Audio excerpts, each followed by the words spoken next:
Hello my dear students, I welcome you to NEET World. So in this session, we will be discussing Bohr's atomic model from structure of atom. So this session will be very useful for all your JEE, NEET and EAPCET preparation. Okay. So now I will be discussing this topic from very simple and very understandable way. You can just follow the class till the end so that you will definitely benefited from this particular session. Okay, let's start our session. Okay, so here before going to the start, just you can also join our Telegram group so that you can access our live lectures and also you can get the updates from our side, and you can also directly chat with us. So you can ask your queries in the chat box so that we will be guiding you according to your requirements. Okay, so let's start our session here. So now Bohr's atomic model. So when he is proposing his model, so by looking at the drawbacks of Rutherford's atomic model and by utilizing the Planck's quantum theory, Bohr proposed his atomic model. Okay, so now what are the actual drawbacks of this Rutherford's atomic model? Let us see first, then we will study the Bohr's model here. So there are few important drawbacks here. So Rutherford was unable to explain the stability of atom. Okay, this is one major drawback. Okay, the next, he could not explain the line spectrum of hydrogen atom, and also he was not explain the electronic structure of the hydrogen atom. Okay, so this is what the main drawbacks here. So let us understand the Rutherford Bohr's atomic model, how he could overcome this Rutherford's atomic model in his Bohr's model. Okay, let us study here. So postulates. So while explaining his atomic model, he given some postulates, some important postulates that we should understand them properly. Okay. So what he told is atom. See, atom is considered to be spherical in shape. What is that? It is considered to be spherical in shape, and the size of atom will be in and around in the orders of 10 power minus 10 meters. So this is the size of an atom. Okay. Now the size of the nucleus is considered to be 10 power minus 15 meters. Okay. These are the numbers you can remember. Okay. So now for example, this is the atom. So in this atom, the center part of the atom, the mass of the atom is concentrated at the center of that particular atom. Okay. So that is called as nucleus. Okay. So what is this? This is the nucleus of this atom. Okay. Now what is the size of this nucleus? 10 power minus 15, and this is the size of atom in the order of 10 power minus 10 meters. Hope it is clear. Okay. Now around this nucleus, electron will be revolving. So electron will revolve around this nucleus in the circular paths. What I am saying? In the circular paths. Okay. So these circular paths are called as orbits. What is that? Orbits. Okay. So these orbits will be having a fixed radius of, see, from this nucleus to this orbit. Okay, we will be having a fixed radius now. Okay, and also it will be having a fixed energy. Okay, hope it is clear. Fixed energy and fixed radius will be there for these orbits. Okay, therefore these orbits are also called as stationary states or stationary orbits or stationary energy levels. Hope it is clear up to here. Three terms are used. What are those? Stationary states, stationary orbits, or stationary energy levels. Okay, hope it is clear up to here. Right now, see here, stationary states, we discussed about this. So I told you there will be fixed energy, we discussed. And the next, now when an electron is revolving in these circular paths, it will not radiate energy. He considered that if electron is revolving in these circular paths like this around the nucleus, it will not radiate the energy. He considered this, and we will discuss about these postulates again after some time. Okay. So now let us look into little more deeper. Now I told you that this is the center part nucleus of an atom around which we are seeing the circular paths in which electron is revolving like this, right? Okay. So now will all the orbits, all these circular paths are allowed? No. Only those circular paths are allowed in which whose angular momentum. See, these are circular paths now, so they will be having some angular momentum. That angular momentum, let us represent with the symbol L, should be equals to integral multiple of h by 2 pi. Okay. So if this angular momentum is equals to this value, then only those orbits will be allowed. Okay. So this condition is called quantization condition of Bohr's atomic model. Okay. Now how can we find this angular momentum?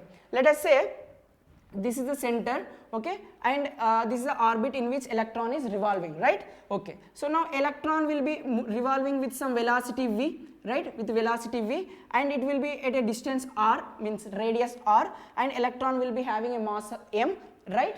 Okay, so now see, electron is revolving in this circular path, means it is making some angle theta, right, with some angle theta, so that is 90 degrees. So angular momentum L equals to, so mass is m, v is velocity v of the electron, and r is the radius in which electron is revolving with in some orbit nth number. Okay, so now this mvr into some theta 90, so sine 90, so theta, sine theta is how much? 90, sine 90 is 1. So this should be equals to how much now? So this should be equals to nh by 2 pi, right? Okay, so sine 90 is 1, so mvrn1 will be equals to nh by 2 pi. So now what is this n here? So n is nothing but shell numbers, like n equals to 1, this orbit number 1 now, so n equals to 1, n equals to 2, n equals to 3, like this we can give, or we can also give them number as k, l, m, like that.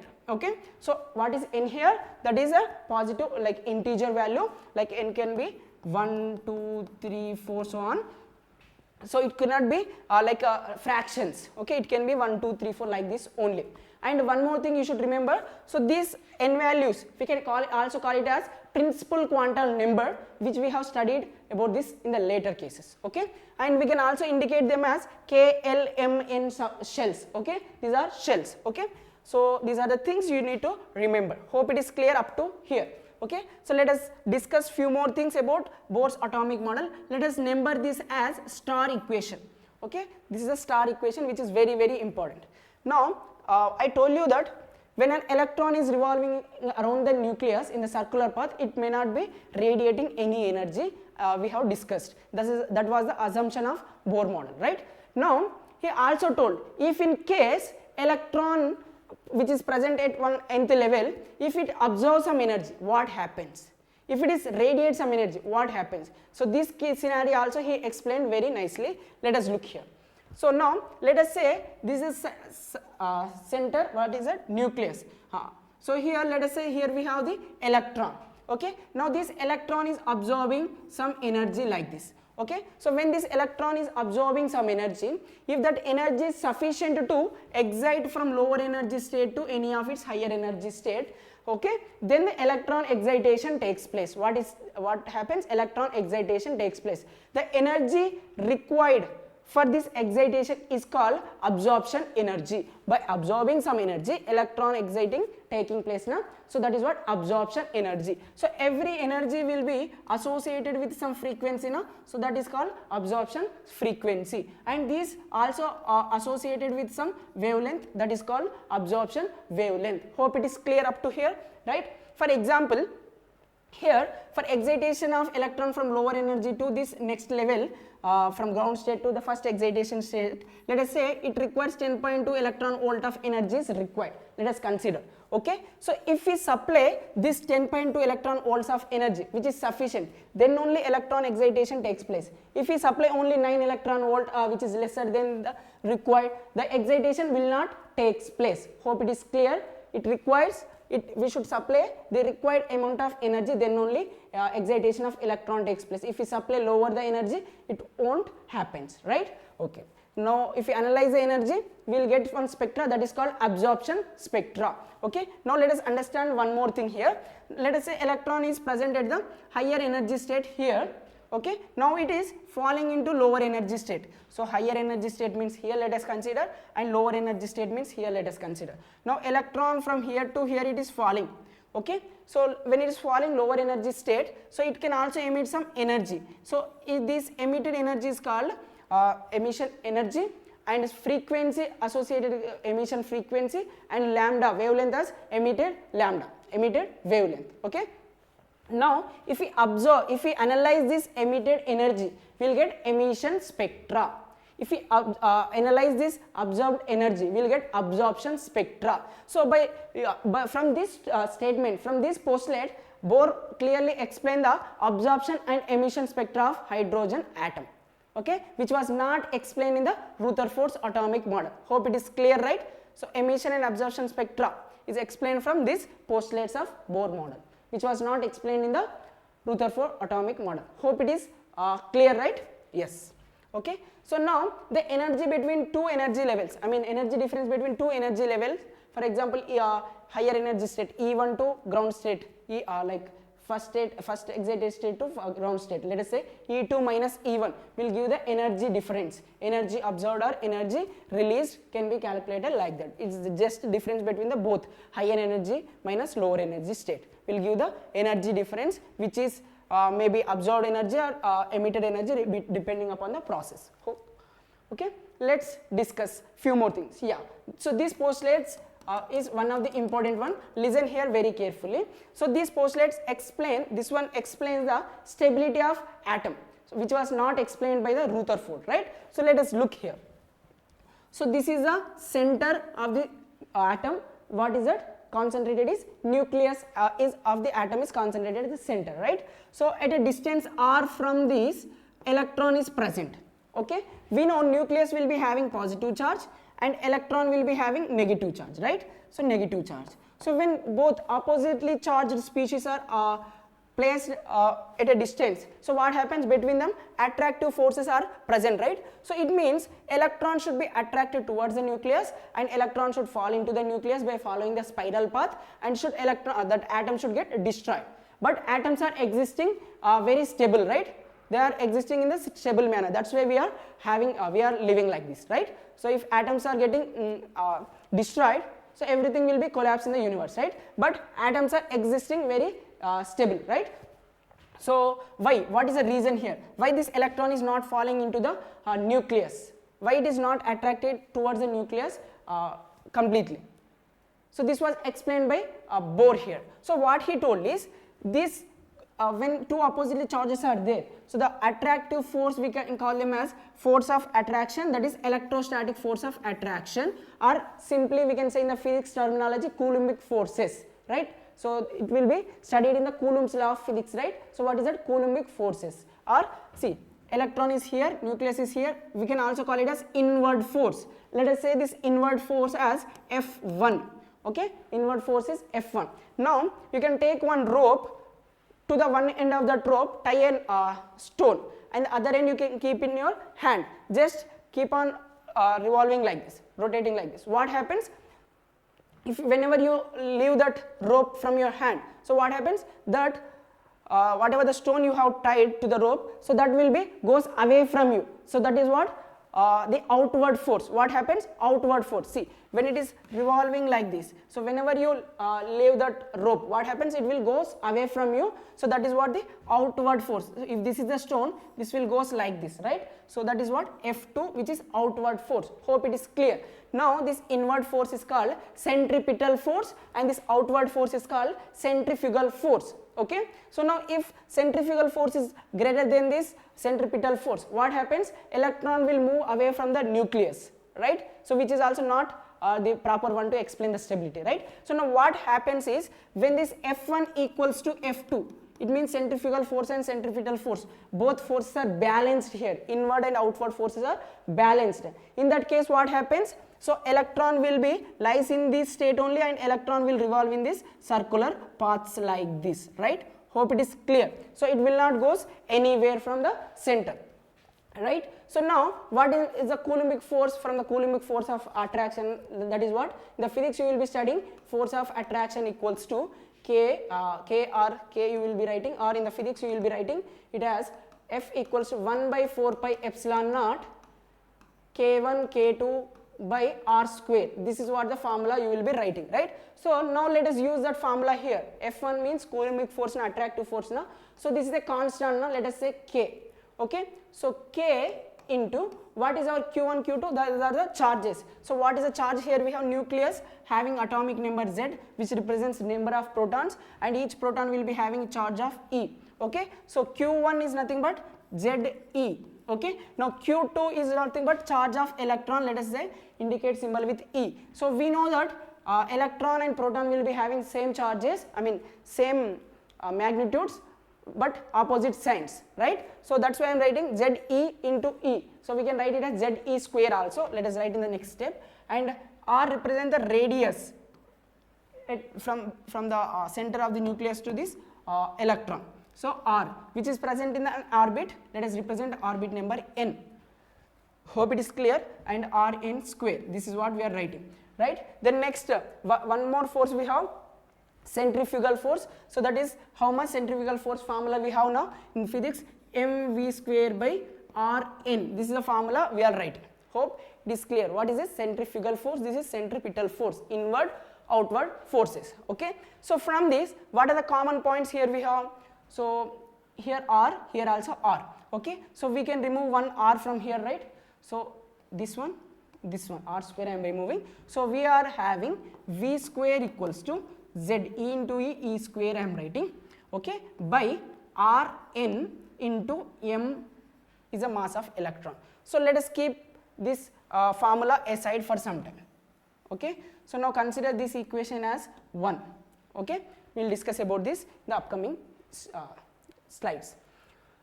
Okay, so by using these two things, one is the stability of atom. I hope it is clear how the stability of how the atom is stabilized here. Both outward force, inward force are in the equal amounts, they are balanced, therefore electron is present only in the circular paths, it is not directly falling into the nucleus, therefore atom is getting existence, right? Let us discuss how can we find the radius. See, I am saying here it is present at a distance r from the nucleus now. So what is the exact value of radius, right? So those things, what is the fixed energies, fixed radius I am saying now. So what is the values, that fixed energies, fixed values, that is what the mathematical analysis we require now. So we need to find here from the Bohr's model, we can find the radius and the velocity, okay, and the next time period of revolution we can find, and the next frequency also we can find, and energy also we can find. So let us simplify this, these two equations, equation star and equation 1, therefore we can get all these things. Okay, let us start here. Okay, so now what I told you, centripetal force and centrifugal force will be balanced, therefore finally we have came across this equation. So by simplifying that, what we got, V square equals to kZe square by m into r. So this is the equation number 1 I told you. So by using this equation 1, and also we have now equation star here. Equation star is nothing but a quantization condition, mvr equals to nh by 2 pi. So from this also, here we have V square now. Here also from this I can find V. So V equals to nh by 2 pi rm, pi 2 pi rm we can write, yes. Okay, now just square this equation, V square equals to n square h square by 4 pi square r square m square, right? So this is equation number 2 we got. Hope it is clear. Now equation 1, this is equation 1 and equation 2, we can equal them because there is also V square, here is also V square. So V square equals to, from this V square equals to kZe square by mr now. So that is what kZe square by mr, which is equals to V square, which is also equals to this one. Yeah, we are equalizing them both. Okay, from this we can simplify. See, r square, 1 r is removed, one m is removed. Like that, if we simplify, finally we are remaining with 1 r, that is r equals to n square h square by 4 pi square multiplied with these numbers. Yeah, we got this. Yes. So if you look here properly, h is Planck's constant.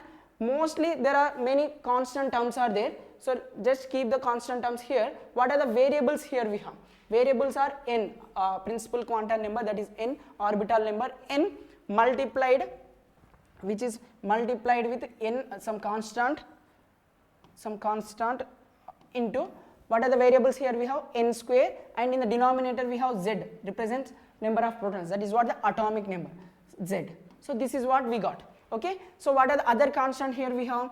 H square, 4 pi square, m, k, e square. These are the constants we have, which is equals to r, radius of an nth orbit in which electron is revolving. Like this we can write.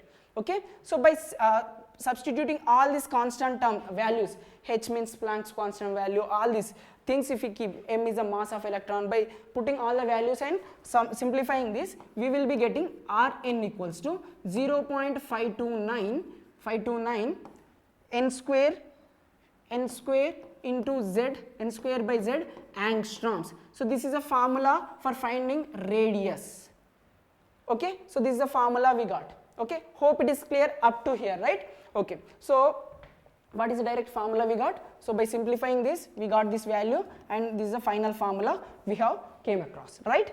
Okay, so this is in angstrom, this is in the nanometers, or you can convert into meters, picometers, depending upon the condition, right? So let us see one question and let us make it more clear here. So what is the formula? What is the radius of second Bohr orbit of helium plus? So helium plus means how many electrons it has? So it has helium atomic number Z, atomic number is 2, right? Atomic number is 2. So if atomic number is 2, helium atom contains 2 electrons. So but 2 electrons I have represented with plus 1 charge.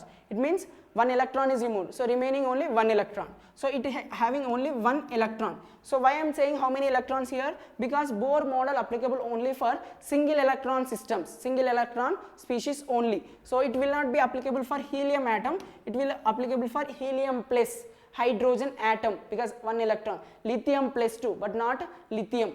Hope it is clear. And beryllium plus 3 but not to the beryllium or beryllium plus 1 or beryllium plus 2. Hope it is clear. It is applicable only for single electron systems like hydrogen atom.